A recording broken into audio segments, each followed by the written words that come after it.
Well, hello, we are back again. And when we say we, it's not just the Game Time podcast, which returns after, I think, 15-day break for the heady airs of which were faster, higher, and stronger.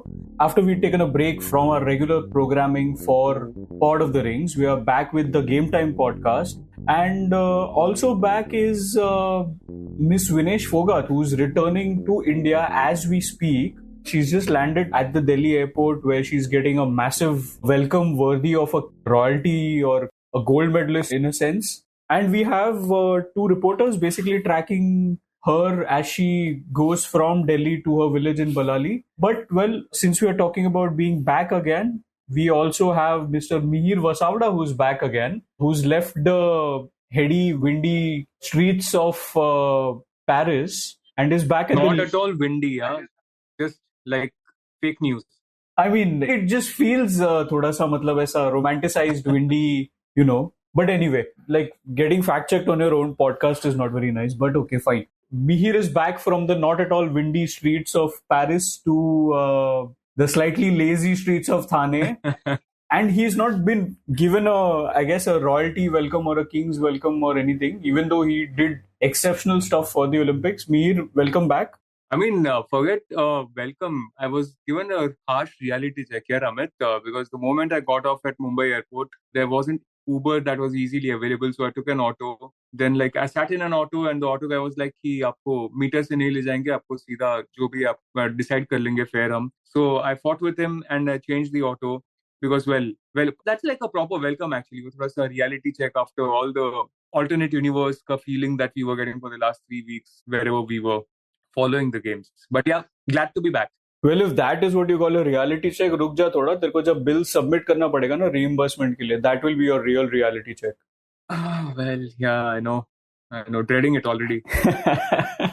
But anyway, steering clear of all the boring bureaucratic stuff that we have to do as journalists, Mihir, talk to us about Vinesh here. I mean, I don't remember ever athlete returning from the Olympic Games and almost being hailed as an icon. In your memory, do you remember any Olympic Games where an athlete returned maybe after missing out on a medal, but still basically getting a fitting welcome like a medalist? No, I can't. Absolutely, I can't recall, Amit. And we are just recording this at a time when I'm seeing the footages of Vinesh coming out of the Delhi airport. And it's quite unbelievable, these scenes actually, because, a lot of us thought what would happen if she comes back, whether, it'll become like a big political tussle, what will be the reaction. Since a lot of people, a lot of experts have emerged over the last week or 10 days, from everything about wrestling to how the team was selected to the nuances of weight cutting and all those things. And I don't know how I feel about it, but it's quite kind of a pleasant surprise the way she's been welcomed. There's just a footage that's come across where Vinesh is in tears right now, and she has Bajrang behind her back and Sakshi Malik to her left, and there's hundreds of people surrounding their convoy right now as they come out of Delhi airport. She's being garlanded. Yeah, anyone looks at it, it won't feel like it's a wrestler, it's an athlete returning without a medal. But I guess that's what this thing has turned into. Become more than a medal, this entire issue. And who knows, like in another different world, it could be a gold or silver medal hanging around her neck, and the welcome would have been bigger, I guess, as big as it is right now. Yeah, and in fact, while our colleague Namit is basically at the Delhi airport right now tracking the developments, we also have Nitin Sharma, who has gone to Balali. And Mihir, he and I think our photographer also has gone there. And the photos and the clips that they're sharing from the village, it's quite something here, because I saw a whole room filled with kuch hazar golden laddus banaye hai. I believe one of the reports suggested that at least 10,000 people have turned up. And this whole thing has reached such mythical proportions that everything that happens is being attributed to, like divine intervention or something. Because I read this funny story that Nitin Bhai shared on our group that a snake apparently fell into the pond today. And apparently the locals of Balali are saying that this is the snake of Lord Shiva, which has come to welcome Vinesh back to the village.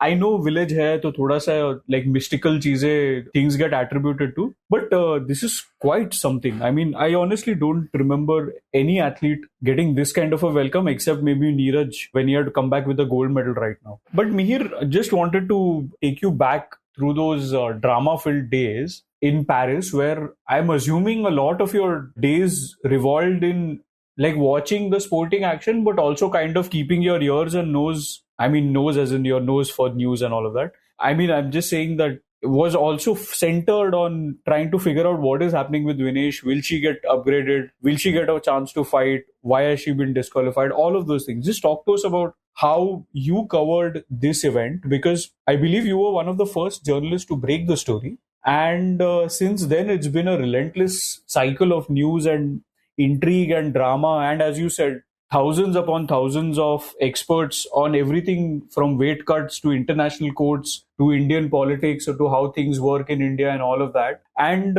in a sense, your job has been a lot about just trying to debunk these myths, that how Vinesh could have maybe won a silver if she had just feigned an injury or pretended to have, I don't know, some sort of that she was dying or something. ऐसा कुछ random nonsense था. So you spent a lot of these days just trying to debunk those myths. Just talk to us about your own drama-filled days over the last week or 10 days. So it was, I guess, 7th of August is when her final was. And as is our routine, when I woke up, there was this list I was mentally preparing of all the possible stories that could be written, all the angles that could be covered, regardless of what happens that evening. Because the question was whether she would win a gold or a silver. But that she would win a medal was 100% certain at that point. And the background in which Vinesh was actually going to win a medal was the bigger story as much as the medal itself. So mentally, I was making all the notes of everything that could be done through the day. And I'll be honest,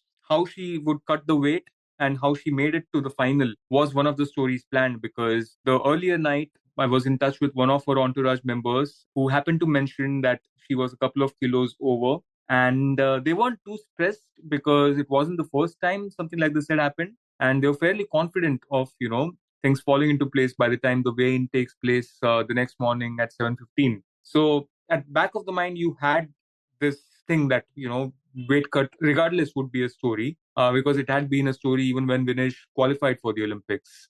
So while I was making those notes, the phone rang, and one of the people from her team and also from our office who was alerted, they relayed us the information that Vinesh hadn't made the weight. And in that moment of confusion, it was the first information that came to us this around 7:35 or 7:40 in the morning, literally 5 or 10 minutes after the weigh-in took place. We were told that she'll be disqualified from the tournament, which would mean her results from the previous day also would not count. Subsequently, it would mean that she wouldn't get a medal and that there would be no final. There would be no silver medal because it would be gold. The silver position would be blank, and then there'll be 2 bronzes. That's the first information we got. And the composition of the podium didn't really matter. Of course, the bigger story was that Vinesh wasn't going to be in the final. It was one of those moments, I guess, where we're told again, I said that even back then, and I repeat that we're taught not to be emotionally attached to a story. But at that moment, it just felt like a punch in the guts because this was supposed to be India's high point of the Olympics. Neeraj was there the next day, of course, but the Vinesh medal was the biggest story for India at the Olympics. And suddenly, for that to be snatched away from her, everything just turned over its head. And yeah, from that moment on, I think, it's been a mix of everything. And that day itself was crazy because there were like multiple angles to the whole Vinesh story. You had to chase the United World Wrestling president at one point to get their version of the story. You have to then kind of figure out what's happening on the appeal front, whether India would go to Court of Arbitration of Sport. You have to figure out how Vinesh is doing because there were this whole thing about Vinesh being hospitalized. Technically, she wasn't hospitalized. She was just taken to a village polyclinic where she was just resting and there were IV drops. So there's a slight difference between being hospitalized and being taken to a clinic. But yeah, there were so many things happening at one go. And you were also chasing the deadline because of the time difference. That deadline was always looming on you all the time. So that was there. And as if all this wasn't enough, by the end of the day, I think around 12 or 12:15 in the night India time, the news came that the other Indian wrestler, Antim Pangal, had been summoned by the police along with her sister and her coaches and everyone, and they were being deported for, she did something that was something some people in her team itself called quote unquote embarrassing and stupid, which is to kind of sneak her sister inside the village, which is a high security zone anyway. It was a crazy day. I don't think there'll ever be a day like this in India's Olympic campaign. I hope there isn't. उसके बाद तो यार हमें पता ही है क्या हुआ, all the drama that has followed ever since. But yeah, it was, I guess, the toughest day for every Indian journalist, every Indian rather, at the Olympics over there. And just to add to what Mihir is saying, just to clarify, when Mihir says that, journalists are kind of slightly more involved with Vinesh's case, because I think as sports journalists, all of us love a great narrative in a sense. We like that arc where, you've taken all the blows that life has to offer from day one. Yeah. This is not even about the whole Brijbhushan Sharan Singh. That obviously plays a big role. But just Vinesh's story, man. I mean, she's somebody who was raised by a single mother when she was very young. Her mother fights patriarchy. She also fights cancer while raising the kids up. Then Vinesh basically becomes a wrestler, goes to Rio Olympics, has a leg injury, has 2 ACL injuries, 2 elbow surgeries. All of that has happened to her. Despite all of that, she manages to make it to her 3rd Olympics, where as soon as we see the draw, everybody is thinking that, okay, fine, maybe in the repechage she can win bronze because she's come against this literally unstoppable force of a wrestler from Japan, Yui Susaki. In the first round, she's down 2-0 until the last 20 seconds. In the last 20 seconds, she manages to take down her opponent and win that match. And as soon as that happens, everybody starts to think, okay, abhi to definitely gold hai. And after that, when she's reached the final, to have fate so cruelly overturn the apple cart overnight, I mean, that was kind of something that kind of affected all of us. It maybe wasn't so much to do with the whole wrestling protest, because I know a lot of people might say that, because it was a politically motivated protest, that journalists would have been very happy to see. I mean, all of that, yes, it did play a part, but Vinesh's own narrative arc, in a sense of since her first day as a wrestler, that has been so... Yeah. And eventually, Amit, like the one story that we ended up writing was her story of Olympic heartbreaks, the 3 Olympic heartbreaks. And originally, that story was supposed to be the story of Olympic redemption. It was supposed to be the story of happy ending to her Olympic journey. And it then flipped on its head and it became a story of her Olympic heartbreaks. So, I mean, we are sucker for narratives. We are sucker for a good story. A Hollywood ending. And this wasn't to be one of those things. I mean, yeah, I don't know what happens now, because the statement that she put out on Friday, where she says that, in another world, she could have competed till 2032 Olympics.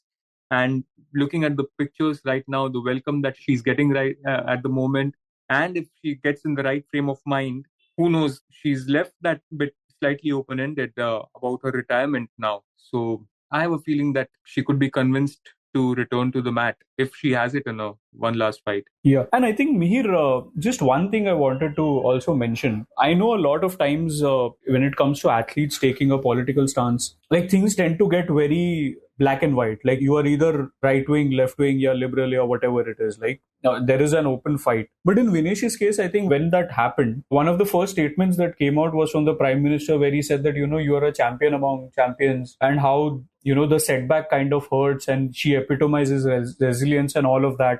I think that kind of thoda sa ease the tempers. Like anybody who wanted to maybe take a whole Schadenfreude against her and say that, acha hua haar gayi, you had protested against the ye, that also kind of thoda sa, I think that got thoda sa eased up. Wo rancor itna zyada, at least it didn't get amplified on social media. I'm sure there'll be people who would be happy to see this happen. Yeah, absolutely. But yeah, I think that one post by the Prime Minister might have just ensured that the trolls didn't come out immediately out. So, yeah. Absolutely. Mihir, anything else that kind of stood out this whole incident about Vinesh? I think it was personally very devastating to see those photographs that we had seen in the polyclinic when PT Usha was meeting her, and even later when Abhinav Bindra was meeting her. Just to see those photos where you can see that she's tried to cut her hair herself. Besides that, I mean, was there anything that kind of stood out for you in this whole Vinesh case? I think just the way the controversy is not the right word. What's the word I'm looking for here? I mean, this whole saga for a lack of a better word, was played out in India. Because, at some level on ground, there was this feeling that it was extremely unfortunate, yes, but it's something that keeps happening in wrestling. Yeah. So it wasn't कि Vinesh was the first wrestler to have missed a weight cut. And we spoke to so many wrestlers from different countries, different coaches. Everyone felt sad for Vinesh, but purely from a sporting point of view, it happens. And it's unfortunate that it happened to her. And I think that's the point which a lot of people, a lot of us need to understand that, of course, conspiracy theories are great. I mean, it keeps your mind busy. It gives you a purpose, I guess, in life to many people. But all apart, I think I'm not like 100% sure unless someone gives me a tangible proof saying कि हाँ ये conspiracy ऐसा हुआ है, because weight cut is common, missing weight cut is equally common. In that week itself, 4 back-to-back days we saw wrestlers missing weight cut. Now, whether the rules should be changed or not is a very different thing. Yeah. I personally feel that going forward, by the time LA games come, we might see a rule change. And Vinesh's incident might have triggered that rule change. It might as well do that. But yeah, I think it's just one of those crappy things that keeps happening in sport. And I mean, whatever it is, good or bad, but that's also the beauty of the sport, because often we are kind of faced with things which we don't expect. And this was one of those things. We flipped the whole situation. And I guess a contributing factor to Aman Sehrawat's bronze medal could be that the Iranian in his weight category had missed weight himself. He failed to make the weight category. He couldn't reduce enough kgs. And the Iranian guy wasn't in the draw, consequently. And I'm not saying that, Aman would have lost to the Iranian. Or that's not the point. But I'm saying that it made the whole complexity of the draw a little better for Aman, and he ended up winning. So things have a funny way of evening out. Ho jata hai. But the way it happened to Vinesh, that's devastating. But that doesn't take away the fact that, these things do happen in sport. The Japanese wrestler himself said it, Rei Higuchi. It's happened to him at the home Olympics. It really can't get bigger than that. And look where he is now. He's on the top of the podium 3 years later. So that's the reason I say it will be heartening for her to see the kind of support she's getting right now. And if that motivates her to return to the mat, she has all the chance to make a similar comeback at LA. Well, I wanted to explain, how women wrestlers kind of have it slightly more difficult to cut weight because women tend to sweat slightly less as compared to men. Or I wanted to explain how, why do wrestlers even fight in lower weight categories, because it gives them an advantage and all of that. But after whatever Mihir Vasavda has just said, I think Vinesh के story को शायद Hollywood ending ना मिला हो, but हमारे podcast को तो मतलब काफी हॉलीवुड एंडिंग मिहिर भाई ने दे दिया है. तो I think it's a great time to stop. We'll be back again next week because now we go back to a weekly schedule. Pod of the Rings is done. We are back with Game Time podcast. We'll probably also have our third co-host Vinayak Mohanarangan joining us. But till then, this is me, Amit, saying goodbye. Thank you for joining from me and Mihir, who's back in Thane, not getting Ubers anymore. But I guess a good Olympics from him and a good Olympics for some athletes from India. So we are going to end this episode. Thank you so much for listening. Goodbye. You were listening to Express Sports by the Indian Express. This week's show was edited and mixed by Suresh Pawar and produced by me, Shashank Bhargava. If you like the show, then do subscribe to us wherever you get your podcasts. You can also recommend the show to someone you think will like it. Share it with a friend or someone in your family. It's the best way for people to get to know about us. You can also tweet us at Express Podcasts and write to us at podcasts@indianexpress.com.